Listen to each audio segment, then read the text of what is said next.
సూర్యాపేటలో మాజీ సీఎం కేసీఆర్ మాట్లాడుతున్నారు. లైవ్ లో చూద్దాం. డిమాండ్ చేసి మాకు న్యాయం చేకూర్చాలని చెప్పి రైతులు కన్నీరు మున్నీరుగా విలపించినారు. చాలా మంది రైతులు నాతో చెప్పింది ఏమంటే, చాలా గ్రామాలలో నీళ్లు ఇస్తామని అన్నారు కాబట్టి, మొదట ఇచ్చిండ్రు కాబట్టి మేము నమ్మి పంటలు వేసుకున్నాము. మొదలే ఇయ్యమని చెప్తే కనీసం వేయకుండా ఉండేవాళ్ళము. మాకు అనవసరంగా ఈ ప్రభుత్వం నష్టం చేకూర్చింది అని చెప్పి వాళ్ళు స్పష్టంగా నాతోనే స్వయంగా చెప్పడం జరిగింది. రెండవది ఏంటంటే, గత 10 సంవత్సరాలు, 10లో 2-3 సంవత్సరాలు మినహాయిస్తే 7-8 సంవత్సరాలు వ్యవసాయ స్థిరీకరణ అనే ఒక అంశాన్ని కేంద్ర బిందువుగా పెట్టుకొని రైతు బాగుంటేనే రాజ్యం బాగుంటుంది అనేటువంటి ఒక మంచి ఉద్దేశంతో గత బీఆర్ఎస్ ప్రభుత్వం కొన్ని స్పష్టమైన విధానాలు తీసుకొని చర్యలు చేపట్టింది. అందులో మీరందరూ కూడా చూసినారు ప్రత్యక్షంగా దాన్ని. ఒకటి, రైతులకు నీరు సరఫరా చేయడం అనేక పద్ధతుల ద్వారా. రెండవది, రైతుకు పెట్టుబడి ఇవ్వడం సరైన సమయంలో. రైతు బంధు అనేటువంటి కార్యక్రమాన్ని, దేశంలోనే వినూత్న కార్యక్రమాన్ని మొట్టమొదటిసారి తీసుకొచ్చి టైం మీద అదునుకు వాళ్ళకు అందేటట్టుగా రైతు బంధు పెట్టుబడి సహాయం చేయడం. మూడవది, 24 గంటలు రెప్పపాటు కూడా పోకుండా నాణ్యమైనటువంటి విద్యుత్ సరఫరా చేయడం. నాలుగవది, రైతుల యొక్క పంటలన్నీ కూడా 7,600 పైచిలకు కొనుగోలు కేంద్రాలు రాష్ట్ర వ్యాప్తంగా ఏర్పాటు చేసి ప్రతి గింజను ప్రభుత్వమే కొనుగోలు చేయటం. ఐదవది, రైతులకు అనుకోకుండా ఏదైనా సంభవిస్తే వాళ్ళకి రైతు బీమా ఏర్పాటు చేయటం. ఇటువంటి నిర్దిష్టమైనటువంటి పనులతోని వ్యవసాయ రంగం అద్భుతమైనటువంటి దశకు తెలంగాణలో పోయి, దానికి మీరందరూ కూడా సాక్షులు.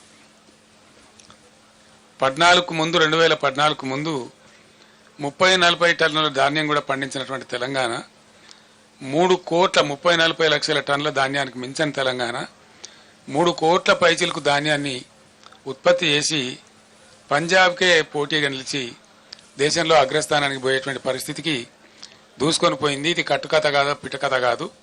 ఇది నిజంగా ప్రజలందరి సాక్షిగా, మీ అందరి సాక్షిగా జరిగినటువంటి దృశ్యం, మనం చూసినటువంటి.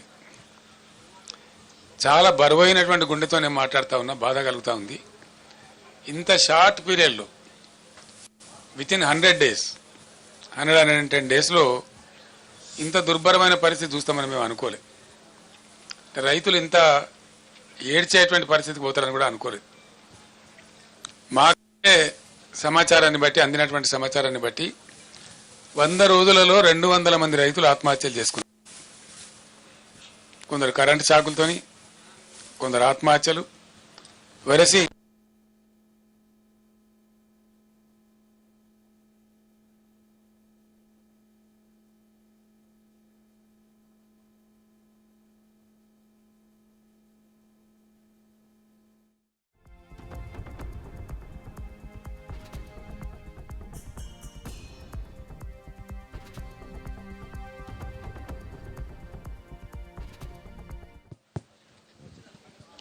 ఇట్లా పోతా వస్తూ ఉంటుంది కరెంటు.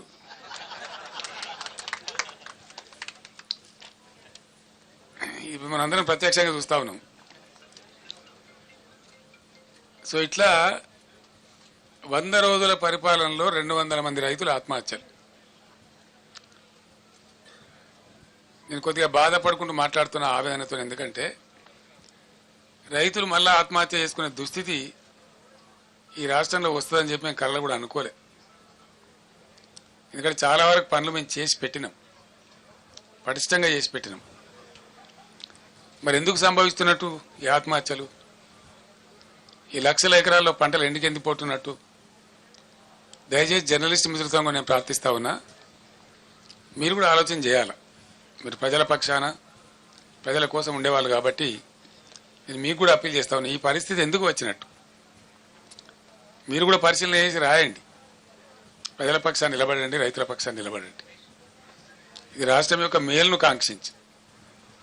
రాజకీయాలు ఎప్పుడు ఉంటుంటాయండి, రాజకీయాలు పెద్ద ఇష్యూ కాదు. రాజకీయం ఎన్నికలు వస్తాయి, గెలిచేటోడు గెలుతాడు, ఓడతాడు, ఎల్లయ్య కాకపోతే పుల్లయ్య కాకపోతే మళ్ళీ ఎవడోడు. అది సాధారణంగా జరిగే విషయం, రొటీన్, దానికి పెద్ద ఇంపార్టెన్స్ లేదు. కానీ ఈ సామాజికమైనటువంటి పరిస్థితి తెలంగాణలో అద్భుతంగా మారి ఉన్నత శిఖరాగ్రాలకు చేరుకొని దేశంలోనే నంబర్ 1 స్థాయికి ధాన్యం ఉత్పత్తిలో ఎదిగిన రాష్ట్రం అనతి కాలంలో, ఇంత స్వల్ప కాలంలో ఎందుకు ఈ బాధకు గురి కావాలి? దీనికి కారణం ఏంటి? నంబర్ 1, అద్భుతమైనటువంటి ప్రపంచ దేశాలు, యుఎన్ఓ దేశంలో దాదాపు 15-16 రాష్ట్రాలు కొనియాడి వాళ్ళు అమలు చేసుకుంటున్న పథకం మిషన్ భగీరథ. ఎందుకు మంచినీళ్ళ కొరత రావాలా? చీఫ్ సెక్రటరీ గారి స్టేట్మెంట్లేమో సోర్సెస్ అన్ని బరాబరే ఉన్నాయి, ఎవరు భయపడే అవసరం లేదు, మీరు అద్భుతంగా ఉండొచ్చని చెప్తా ఉన్నారు. అసలు హైదరాబాద్ సిటీలో ₹1 నల్లా కనెక్షన్ ఇచ్చి 20,000 లీటర్ల ఫ్రీ వాటర్ ఇచ్చి రాష్ట్ర వ్యాప్తంగా ప్రతి ఇంటిలో నల్లా పెట్టి, దీన్ని కూడా మీరు అందరు సాక్షి, జర్నలిస్ట్ మిత్రులు కూడా, దానిలో ఎందుకు లోపం వస్తుందంటే నాకు అర్థం కాదు. ఏం కారణం? మేము అసెంబ్లీలో ఛాలెంజ్ చేసినాం, నేను స్వయంగా యాజ్ ఎ చీఫ్ మినిస్టర్, ఈ టర్మ్ లోపల భగీరథ కంప్లీట్ చేయకపోతే వచ్చే ఎలక్షన్లో మా పార్టీ పోటీ కూడా చేయదు, మేము ఓట్లు కూడా అడగమని చెప్పి అంత ఛాలెంజ్గా చెప్పి తీసుకుని ఆ పథకాన్ని కంప్లీట్ చేసినాం. ఆ తర్వాత 5 ఏళ్ళు బ్రహ్మాండంగా నడిపినాం. బిందె పట్టుకొని ఆడబిడ్డ ఇక్కడ కనబడలే రోడ్డు మీద. పబ్లిక్ స్టాండ్ పోస్ట్స్ అన్ని మాయమైపోయినాయి రాష్ట్రంలో. ఏ టౌన్లో కానీ ఎక్కడ కానీ మంచినీటి ట్యాంకర్ మనకు కనబడలే గత 5 సంవత్సరాలు. మరి ఇప్పుడు ఎందుకు బిందెలు ప్రత్యక్షమవుతున్నాయి? ఎందుకు మళ్ళీ నీటి మూతలు స్టార్ట్ అయినాయి? ఎందుకు నీళ్ళ ట్యాంకర్లు విచ్చలవిడిగా వ్యాపారం చేస్తున్నాయి? హైదరాబాద్ సిటీలో కూడా ట్యాంకర్లు పెట్టాల్సిన దుస్థితి ఎందుకు దాపరిస్తూ ఉంది? ఇవి ఆలోచించాల్సిన విషయాలు. ఇంకో విషయం ఏంటంటే కరెంటు 1.5 సంవత్సరంలో డిస్ప్రపోర్షనేట్గా చాలా దారుణంగా ఉన్నటువంటి విద్యుత్ రంగాన్ని సుమారు 35,000 కోట్లు ఖర్చు పెట్టి రకరకాల పద్ధతులన్నీ అవలంబించి సెంట్రల్ ఎలక్ట్రిసిటీ అథారిటీని కూడా సంప్రదించి మా మెదడంతా కరగదీసి అద్భుతమైనటువంటి కరెంటుగా మేము తీర్చిదిద్దినాం. భారతదేశంలో అన్ని రంగాలకు 24 గంటలు 1 సెకండ్ కూడా కరెంటు పోకుండా ఏర్పాటు చేసినటువంటి ఘనత మా ప్రభుత్వానికి. అది మీరందరూ అనుభవించినారు, మీరందరూ చూసినారు. ఆనాడు కరెంటు పోతే వార్త, ఇలా కరెంటు ఉంటే వార్త అనే కాడికి వచ్చింది. ఇది ఎందుకు వస్తుందండి నాకు అర్థం కాదు. ఒక సెటిల్డ్ సిస్టమ్, విద్యుత్ అనేది చిన్న విషయం కాదు కదా, నోటి మాటలు కాదు కదా, కట్టుకథలు పిట్టకథలు కాదు కదా, ఒక అద్భుతమైన వ్యవస్థ. దాన్ని తీర్చిదిద్ది 7.5-8 ఏళ్ళు అద్భుతంగా మేము మొత్తం ప్రజలకు సరఫరా చేసినాం. కమర్షియల్ కావచ్చు, డొమెస్టిక్ కావచ్చు, అగ్రికల్చర్ కావచ్చు, ఇండస్ట్రీ కావచ్చు, ఐటీ కావచ్చు, ఇంకా మరే ఇతర రంగమైనా కావచ్చు, అందరికి కూడా, ప్రజలందరికీ కూడా 24/7 పవర్ అద్భుతంగా సప్లై చేసిన ఒకే ఒక్క రాష్ట్రం భారతదేశంలో తెలంగాణ, అగ్రగామి రాష్ట్రం. మరి ఆ రాష్ట్రానికి ఏం చెదలు పట్టింది? అలా 100 రోజులలో ఇంత అస్తవ్యస్తమైంది. దీని ఉన్న తమాషా అయింది. కొత్తగా నడిపించేది ఏం లేదు, కొత్తగా మొదలు మోసేది లేదు, కట్టెలు కొట్టేది లేదు, కొత్తగా పెద్ద గడపరలు పెట్టి తవ్వేది లేదు. ఉన్న వ్యవస్థ ఉన్నట్టు జరిగించలేని అసమర్థత ఏంది, అశక్తత ఏంది? కట్టిన ఇల్లు పెట్టిన పోయి కదా, దాన్ని నడిపించే తెలివి కూడా లేకపోతే ఎట్లా? అంటే మనకు స్పష్టంగా దీన్ని బట్టి అర్థమవుతున్నది ఏంటంటే, ఇప్పుడున్నటువంటి రాష్ట్రాన్ని పరిపాలిస్తున్నటువంటి పార్టీ ప్రభుత్వం యొక్క అసమర్థత, అవివేకం, తెలివి తక్కువతనం, అవగాహన రాహిత్యం, దేన్ని ఎట్లా వాడానో తెలియనటువంటి ఒక అర్భకత్వం మనకు స్పష్టంగా కనపడతా ఉంది. ఉన్న కరెంటును వాడుకోవడానికి తెలివి లేదు, ఉన్న మిషన్ భగీరథ వాడుకునే తెలివి లేదు. అద్భుతంగా వచ్చినటువంటి హైదరాబాద్ నీళ్లు మళ్ళా ఇలా వాటర్ బిల్స్ వస్తూ ఉన్నాయి, ట్యాంకర్లు వ్యాపారం జరుగుతూ ఉంది, కొనలేక జనం చేస్తూ ఉన్నారు. మళ్ళా జనరేటర్లు, ఇన్వర్టర్లు, కన్వర్టర్లు వస్తూ ఉన్నాయి, మళ్ళా స్టెబిలైజర్లు కొనుక్కునే పరిస్థితి వస్తూ ఉంది. మీ అందరి ఇన్ఫర్మేషన్ కోసం నేను ఒక మాట చెప్తా ఉన్నా. హైదరాబాద్కు పెట్టుబడులు ఐటీ రంగంలో, ఇండస్ట్రీలో అద్భుతంగా వస్తున్న తర్వాత హైదరాబాద్ను పవర్ ఐలాండ్ సిటీగా మార్చినాం మేము. ఎటువంటి పరిస్థితి వచ్చిందంటే ఐటీ కంపెనీ వాళ్ళు పెద్ద వాళ్ళు, చాలా పెద్దవాళ్ళు, ఇంటర్నేషనల్ దిగ్గజాలు న్యూయార్క్లో పోతుంది పవరు, లండన్లో పోతుంది కానీ హైదరాబాద్లో పోదురా అనే స్థితి తెచ్చినాం. అది మీకు నేను బట్టి స్టోరీ లాగా చెప్తలేను. దాన్ని ఏం చేసినామంటే బీఆర్ఎస్ ప్రభుత్వం వచ్చిన కొత్తలో ఈ రాష్ట్రంలో నేషనల్ గ్రిడ్కు మన రాష్ట్రం కనెక్టెడ్ లేకుండే, అనుసంధానం లేకుండే.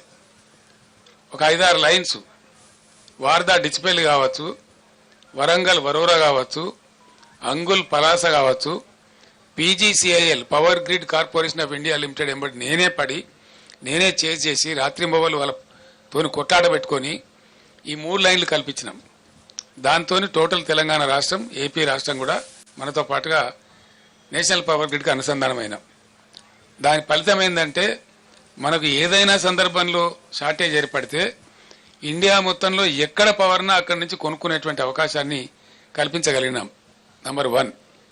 నంబర్ 2, 7,600 మెగావాట్లుగా ఉన్నటువంటి ఇన్స్టాల్డ్ కెపాసిటీని దాదాపు 18,000 మెగావాట్లకు తీసుకుని పోయినాం. In addition to that 1,600 రామగుండంలో, 4,000 Yadadri thermal స్టేషన్లో, అంటే 5,600 మెగావాట్ల పవరు ఇంకా అడిషనల్గా వచ్చేటువంటి సదుపాయాన్ని కూడా కల్పించినాం.